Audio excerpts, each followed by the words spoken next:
গরুর মাংস বসিয়ে দিয়েছি মেখে দিতে একবারে। আসসালামু আলাইকুম। গরুর মাংস রান্না করব, আলু দিয়ে ঝোল।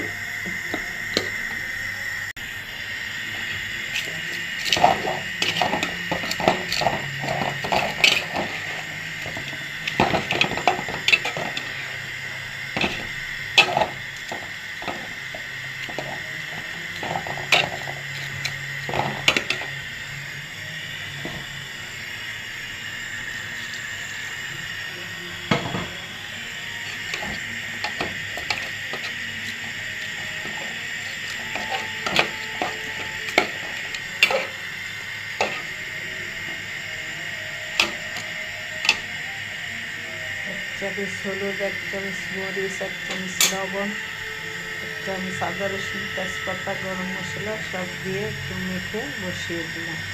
এটা হতে থাক আস্তে আস্তে।